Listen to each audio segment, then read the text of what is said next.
Hey, so what's going on? It's a beautiful day today out here, so I hope everybody's out and about. Get a chance to enjoy the weekend. I'm out here in these streets making moves. Just want to talk real quick about emasculation. It's been on my heart heavy, and I'm personally dealing with it, and also I see others dealing with it. So I feel like that I'm gonna speak on it, and talk freely, just a little bit about it. Just want to real quick say thank you for those who's been tuning in, who's been watching me, who's been sharing this video, sharing these posts, sharing these audio clips. Appreciate it. Again, this is empowering and encourage those who needs it. For those who are new to the channel, those who happen to stumble upon it, I want to say welcome to Rebuilding Community Trust. This organization and this website was founded and designed to encourage and empower those in our communities and teach and advocate issues and community matters. Not only just police reform, not just other stuff, but just community matters in general. So I just want to say welcome. Please tune in, www.rebuildingcommunitytrust.org. And also, I'm on YouTube and have my own Rebuilding Community Trust page on Facebook. Go to Daryl Brooks if you don't see it, or you can click in. A lot of material in there, a lot of different stuff you can check out.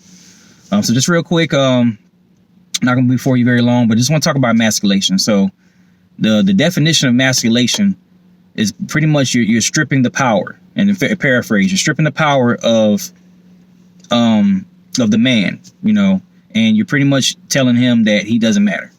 That's pretty much what it is. And one of the things in a relationship term, especially when you're dealing with children, you have to understand the roles. That's the first thing. Understand the roles when you date someone, or especially when you come to marriage. Those are the first things that you discuss. Those are the first things that come to light. How are you as knowing the roles of a woman and knowing the roles of a man? The woman's the nurturer. She's the one that the God's created to be the nurturer. She's the one that multiplies and takes stuff and make it useful, make it, to where it can be established.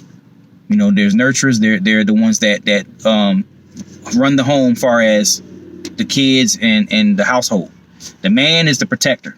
He's the one that establishes security, and he establishes stability and structure. God has designed the man to be that protector, that provider, and also that structure, and the priest of the home. If you're a Christian, that's because I base everything off Christian values. So he's the one that establishes that he's the priest. He's the head, not in the sense of I'm better than you, or you're going to do what I say. He's the head because he's designed by God to lead the home, leadership. All right. So once you establish those roles, you know what I'm saying, and that person you're dating or about to marry or courting or whatever the case may be, that established, then when it comes to kids, that rule still applies. But in today's society, especially with a lot of single parent homes, and when you go out here and you bring a child into this world, what I'm saying, and myself included, we don't think about those things when they happen. We just get into it, and then you just go ahead and you have a child, whether you planned it or not, and then those things are not established. So a lot of times when you're raising kids, you don't know the values of that person you had a child by, whether it's male or female. And then now you having this kid out here, and you're trying to either be there for the kid or you're not. And those values have been twisted. And that's where the generational curses start, because then you passing it down to the next generation, whether your parents did it and you pass it down to your kids. So in that context, the first thing is watching who you have kids by, watching who you're dating, first of all, and courting and marrying, and watching who you have kids by. If you don't take the time to sit down and get these things in place, you're going to have problems. And a lot of times when we get out here and we get into these situationships, and we have kids out of the timing, of bringing a kid into this world, then a lot of times we have issues where you're single parent home, whether it's male or female, or you have someone in the home and you don't have something established to where what roles do I play as far as a child. So when the man tries to be there for the kid, and in reason, and the woman emasculates them because they're in their feelings, emotions, or they're not together anymore, a lot of times that child suffers because of both parents not coming to a agreement or a yokeness to understand, okay, I'm the man, so I'm going to have structure. Everybody's mindset is, the kid or the dad's supposed to be the best friend. I'm not disagreeing that dad should be the best friend to the child. But at the end of the day, you're the parent. Your job is to teach and mold them for getting them ready for this world. Getting them ready to stand on their own 2 feet. Know how to do the basic things in life. It's something simple as cleaning up your room or folding your clothes. And then even more advanced as in learning how to study for your exams, learning how to count money, know how to understand investments and stocks, know how to pick the right college, pick the right subject, finding out what your traits are, what your abilities are. So you know you can go to the right school and invest in the right time. And there's so much to it. Learning manners, learning table etiquette, learning just the basic stuff. But when 2 parents don't agree and one cuts the legs from the other one, it hinders that parent's ability to be a parent, because you have the mindset of that I don't want to take this kid for what I went through. So a lot of times, especially when it's generational, your parents did you dirty, or they weren't there, or they abusive, or verbally, emotionally, sexually, it doesn't, whatever form it comes in, that individual doesn't seek the help and get the healing that's needed through counseling, therapy. And like I said, I'm a Christian, so even going through God the Father to get your healing. And then, so when you move into a situation or a relationship with that person, you are healed to think clearly and not through emotions to say, oh, I don't want to take my kid through what I went through, so I'm going to take it easy. And then when the man comes in with destruction, it's the same with the male too. If the male hasn't taken time to get healed and deal with his, especially a lot of men. It doesn't matter what race, but I'm going to say it, as I always say, it's particularly among African-American males, their father wasn't there. So then they walk into parenthood learning as they're going, because they haven't been taught how to be a dad. They haven't had an example in front of them to show them how to be a parent. So a lot of times you're walking to parenthood blind, unless you had that guidance from that male figure or that mentor to teach you how to be a parent. A lot of times we don't know how. You know what I'm saying? And of course, God the Father can show you how, because he's ultimately the father. So he can send people in their life to teach you. But you have to learn these traits on how to respond to your kids. You know what I'm saying? And a mom can't teach you how to be a man. My mom was tough. She was more of a male figure, because she had to deal with life as it came at her. She had a tough situation in it. So she had to do what she had to do to make sure we were good to go and maintain the household. So she was a single parent, a strong woman. So a lot of times she fulfilled more of the male role than it was the female role. And I think I talked about this in a previous video, where the feminism aspect of where, when you have a male, you don't have that male figure. My mom had to be that male figure in some sense. You know what I'm saying? Because of the way life came at us and losing my father and everything else in between. So a woman cannot teach a man, teach a man to be a man. Same thing with man can teach a woman to be a woman. Both parties are needed. And when you split the home and you divide the home up, that a lot of times that's lacking. And then for that situation, the child is losing an attribute, or more or less losing an opportunity to learn from both parents. So when you emasculate the man, that's the enemy's plans to take the man out the home. You're doing the child a disservice. It doesn't matter if it's female or male. And a lot of times when you have daughters and you have mom in the picture, a lot of times they and I get it. You're a female to a female, so you want to teach your daughter how to walk and live in this life. But it doesn't mean that you cut the man out the picture. There's certain things that's why we know our roles. So certain things we know what to do and what not to do. Certain things about the body, that's what a female job. Just like if it's a son, if it's a boy, that male to male, that's what do. That's what it is. Same thing. You don't cut the mom out the picture because you have a male. You need both sides, because both parties are important to bring together attributes and traits that they're both going to need. You're going to need that mom for a son, because you're going to know how to treat a woman. You're going to have the Proverbs 30 for one woman, where you're going to know, okay, this is how I treat a woman. This is how I act towards a woman. And if you cut the woman out, then that all he's going to know is the male side. And if the male isn't strong, the dad isn't mentally mature and understanding the context of how to treat a woman, he's going to treat him. He's going to have a certain perspective towards females. And even then, you still need a woman in the picture to give you that guidance to show how that woman should be treated, and vice versa with the daughters. The woman to teach you everything as a woman to woman, but you need that male side. You need to know what to look for in a man. You need to know that what security is like. You need to know that hard, tough love, so you won't have one side of the coin. You need that. You need to have that male toughness to say, okay, I need to be strong. I need to be, independent. In the sense of I need to be able to handle my own. I don't need a man for anything. You know what I'm saying? Because most women teach their women that, I'm not saying most. But some women teach their daughters to go after a man for the financial aspect. When if you have both sides, you teach a woman, hey, you make your own money. Now, when a man comes in the picture and y'all establish a relationship, a courtship, and then a marriage, then you submit yourself to the husband in the sense that he is the provider, and y'all work together to manage a house home. Is not independent no more. You have to submit to that husband, or vice versa, a husband submit to that wife. But if these things are not in the home, you're not gonna know. The biggest thing that frustrates me about the whole situation and seeing it and experiencing it is that when it's a double standard. So when the man's not there, he's a deadbeat. Because a lot of times what happens, we have a baby, the man leaves for every reason, whether he's not ready, whether he don't want to deal with the female, or whatever case may be, he leaves the woman with the child. The woman becomes bitter, and they raise a child on their own with bitterness in their heart because the man's not there. And then they talk dirty to the child, saying your dad ain't this, your dad ain't that, whoop-de-whoop or whatever. And then the child grows up thinking, man, dad wasn't there, whether it's male or female, boy or girl.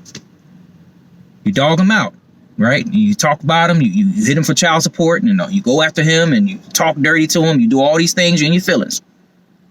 But then the caveat is when the man is there, you emasculate him. You emasculate the male when the male's trying to do what's right. And let's play devil's advocate, because in some senses it even applies to me where I'm still learning as a parent. So some things I may do that I shouldn't do. Some things I may make mistakes in areas. I might say certain things I shouldn't say. I may act a certain way. But I'm just going off what I was taught because my mom was a tough mom. So a lot of times, if my child needs to study for exam, I was told when I was taught, I sat at that table and studied what I need to study to pass. And with my children, especially if they're not doing well in the subject, you're going to study. We're going to go over it. We're going to sit down. We're going to study. Now, my approach to them may not be effective as it with their mothers to do it. So I have to humble myself and say, okay, maybe she knows better than I know. You know what I'm saying? When it comes to studying, because every child learns differently. Everybody has a different pattern, a different way of doing things. So I can't go off my approach because that's how I learned. So in that aspect, I need to look at things differently, but don't cut the man off. Don't sit here and say, oh, and not saying it in a general sense. I'm not saying it applying it to my situation, but in a general sense, you don't cut the man off and say, hey, he don't know what he's doing, so I'm just going to take over. A lot of times, especially when you have one child or you have that desire to have a kid, and then you get the child here, and if you see any inkling of the other parent don't know or he's not up to your standards, you just don't cut them out the picture. You teach and you work together to help raise that child, because it's both of y'all kids. Not just in your mind that he's a sperm donor, so all right, move out the way. And then when he leaves, you mad at the world, and you saying this person ain't this and this person ain't that, because you emasculated the man, told the man he wasn't good enough. You made him feel like that he's parenting, he can't learn, he can't experience it for himself. You're not there to show him how, especially if you know how to parent, or you've seen experiences where you've seen it, and you probably dealt with the experience, and you probably did with your nieces and nephews or sisters and brothers or whatever the case may be. You've seen it, and you know how to maybe do it right. You maybe know how to change that pamper, and the dad don't. Show the dad how to do it. Be patient with him. He may not know how to do the formula in the milk. Be patient with him. Everybody don't have that experience. Everybody doesn't have mother and father in the home. Everybody don't have the experience of watching their nieces and nephews or brothers and sisters. It depends. You just don't know. So you need to be patient with that, whether it's a male or the female. It's gender neutral. Be patient and don't cut the man legs from under him. And another example, if it's a parent and that parent says, no, And when it don't matter if it's no to something that they wanted or no for whatever reason. Don't go behind the other parent and tell them yes, because then that's another form of emasculation, whether it's male or female. Because what you're doing, you're teaching that child to say, okay, well, mommy said no, but daddy said yes, or vice versa. Daddy said no, and mommy said yes. You're cutting the legs from under the individuals. Children are going to think they can play against you now because we're too not yoked on parenting. So and it's a double standard, and it just frustrates me to see it and experience it where I'm there trying to do the right thing, or this person there trying to do the right thing, but then when he tries, you cut him down. Instead of working with that individual and letting him be the man that he needs to be for his child, whether it's daughter or son, especially for the black sons, especially for the white sons, especially for the Asian sons. It don't matter what race. If man needs his, if it's a son, the son needs his dad just as much. And I'm not saying the daughters don't, but especially for the son, for the males, because that's where God designed for the head to be the head of the household. Period. You know what I'm saying? So that's why you have a lot of the issues. That's why, and to relate it to criminal justice or relate to the site, Rebuilding Community Trust, this is why the youth is doing what they're doing. This is why the youth, 19, 18 years old, they're out here robbing and stealing and killing, because of this is the basic foundation right here. Having both parents in the home. And it's not saying that's 99% proof that the child still won't go out and do stuff. But if you have chances of them acting out and doing things, it'll be less both parents are doing what they're supposed to be doing. Can't always change situationships where both parents are actually in the same house. But at least both parents be on the same page where, hey, he's a dad, you respect him. Hey, if you don't get right, I'm gonna go to the dad, or vice versa with the mom, the same thing. But when they child, especially the child, see you emasculated, especially as a male, and they trying to do right, that's gonna tell them something. That's gonna teach them, especially if they're girl, they say, I can talk to the man any way I want, because my mom emasculates. Or my dad can talk, as a son, my dad can, I can talk to females any way they want, because my dad emasculates or cuts the mom off. It's both ways. And it's sickening, and that's a lot why the society is going the way it is as far as youth is concerned, because of this general principle is not being met. Stop emasculating the parents. Stop. Either if you're doing it as a mom to a dad, stop. If your dad is doing it to a mom, stop. It don't matter what race. Yes, I see it in African Americans. I've seen it all my life in my family.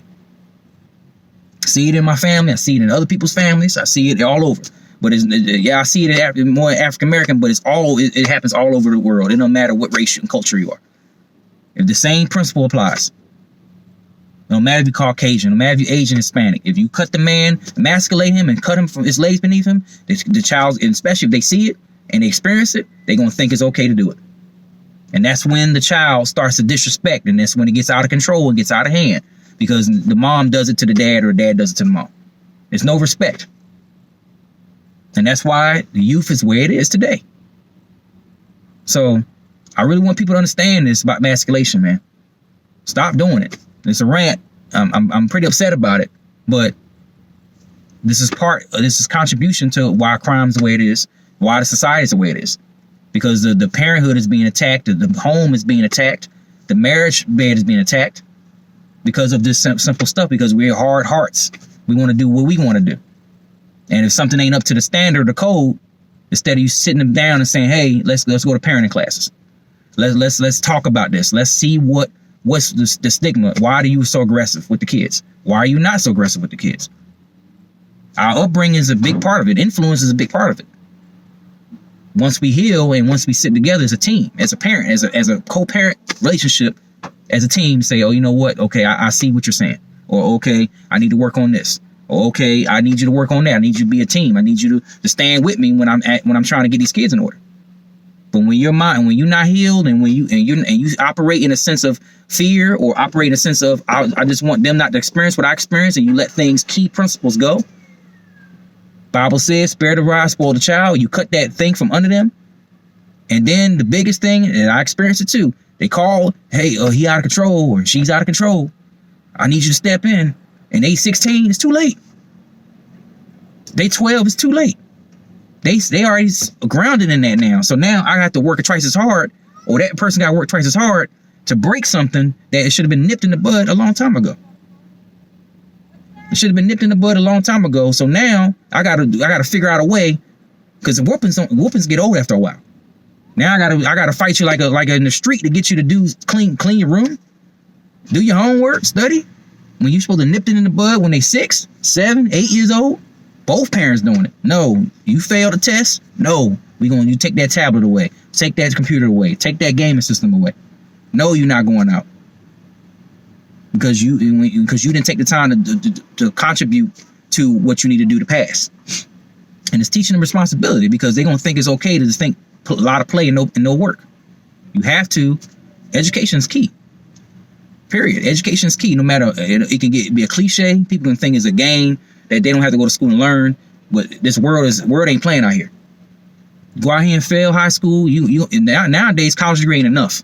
Nowadays you need certs. You need all types of stuff now to get by. The minimum wage ain't going up. Cost of living's going up. Food's going up. You got to know these things. And if you sit around and play with basic skills and you don't learn what you need to learn, I guess it's hurting you, the kids. So let's wake up. Let's wake up on this emasculation, especially when it comes to the man. Let the man do his, especially if he's there and he wants to be there and he's going to try to put something in place for their kids. Stop freaking emasculating them. To the women, stop. Because it's not helping the child. It's not helping the child. And if men are doing it to the women, stop as well. Because both roles are important. God designed it for a reason. God designed it for a reason. And you wonder why the kids are twisted and perverted. You wonder why their thoughts are twisted and perverted. We wonder why they're doing stuff early as 8. You wonder what the stuff is already in the news, the media, the music, the entertainment now is already. You have to be focused and strong, and it makes your kids understanding what's going on around them. Awareness. Not saying they can't be kids, but it's hard to be a kid now because of what's going on right now. So that's why it takes 2. And those that dads that ain't there for their kids need to tighten up. Need to tighten up. Be there for your kids. And it's worth it. And even those who are there and they are getting emasculated, don't quit. Continue to be there for your kids. Continue to fight for your kids. Continue to establish what you need to establish in them morally, spiritually, in all means. So when you can look back and say they success, you can say, man, I did my part. And even if they don't, you still try to do your part. But it's worth it to fight for your kids. It gets discouraging when the mama emasculates or the baby mama emasculates. But don't quit and say it's all over. Because in the end of the day, that kid needs you. That kid needs you. That daughter needs you. That son needs you. So don't quit because of resist opposition. That's all I got with that. Done with the ranting. Check out the page. More material to come. It's my 17th of March is my 1-year anniversary with RBC. So I just want to say thank you for those again for listening for this first year. I'm planning on continuing to keep putting out more material and more ideas. If you got any issues, comments, questions, any ideas, please leave them in the comment below. All right. Y'all be blessed.